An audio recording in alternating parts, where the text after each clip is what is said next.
What this project will do, for the first time, it's going to open up a part of the waterfront, a substantial part of the Tarrytown waterfront that has not been accessible to the public for well over 100 years.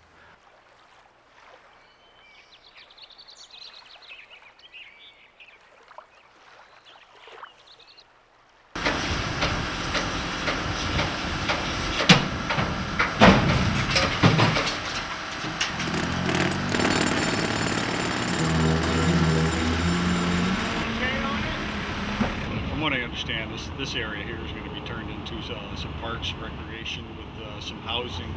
This riverfront park brought a lot of people together for a common cause.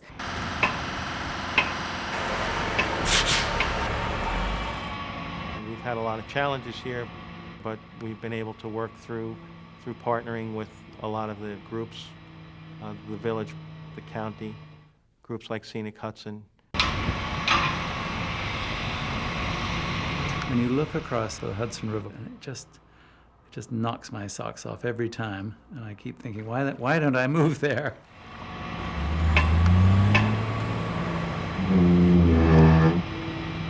Yeah, our company, National Resources, is founded on the remediation and cleanup of industrial sites and also the reuse of old industrial buildings. So Tarrytown was a natural for us. The village itself wouldn't have the resources to do what's being planned here. We wouldn't be able to do it without Scenic Hudson. They're putting in resources. The developer is providing land as well as providing some additional monies that will go towards the park construction and design. He's doing some work as well down there. I think we've recognized all along that Americans have come to view the waterfront as a public asset. So in all plans from the very beginning, we always assumed that we would be dedicating a large parcel of the waterfront to the public in perpetuity, and frankly, we think it's going to really energize the project. But I think our lucky break was the ability to actually remove the asphalt plant. He understood that if he gets a great park built, it's good for his project. And he's been very cooperative in this whole process. What's unique here is that the parties with such different initial motivations came together to work constructively to achieve this shared outcome and realized that by working together they could do what none of them could do by working alone. We conceive the Riverwalk as going from the southern tip of Yonkers to the northern tip of Peekskill, and eventually connecting on both ends to Putnam County and New York City, and that it would be a ribbon of recreation and economic development. So I think the sort of the unifying theme and the base for the park is the Riverwalk. It's the connection between the public parks, between our streets, between our parking areas. So there's great possibilities here for real creativity on the part of developers and localities. What we're envisioning for this park is beginning basically at the outflow of the Andre Brook, which is, you can see on these maps, there's the Andre Brook. We're sort of starting right there at that bridge, coming all the way around to the riverfront, the southwest corner there, where there currently is the very small fishing pier, if you will, and then traversing all the way down along West Ferry Landings development, and then towards the end of the village, and then connecting up to what there is now a Riverwalk, and this really is an incredible opportunity to reshape. It was very important to the public, Scenic Hudson, and the village of Tarrytown that the park feel like it's a public park and not at all an extension of the development.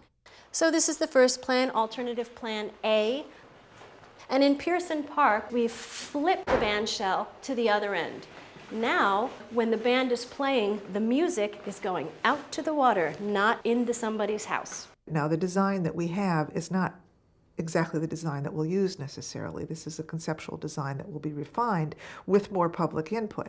And then what Scenic Hudson's brought in, and they've emphasized so much, is bringing in the public in a way that we may not have actually been as successful. They were very experienced in getting public participation in this process. In this plan, they don't show a pavilion, but that doesn't mean we couldn't put a pavilion in this plan. We certainly could, but you're saying the pavilion's extremely important. You've got to have it. Good to know. Okay, you got it. That's easy. The process has given the community ownership of the park. It's not a top-down design, and we're all stakeholders. And I also like the separation of the bike path and the walking path, especially if you're not going to keep bladers away. To what degree is this the backyard for the development? But my question is any consideration given to a lookout in the northwest corner? Why do we need wetlands right at the edge of the water? 98% of Tarrytown, the village, has lost its wetland along the river. So more is better, actually, because it will help bring a healing. Nobody's mentioned any statues lately, and I think the best statue we could possibly put here would be a statue of Pete Seeger with his banjo on the edge of the river, facing inland. He wouldn't let you. There's no way he'd let you. Well, you know, maybe we could. Good parks and public spaces, great parks and public spaces, as you can see tonight, they don't just happen by chance. And because a designer sits back in their office and designs a park, they happen because people like you come out and participate in the process. So thank you for sharing your ideas and taking your time to do this, and hopefully it'll result in a great park.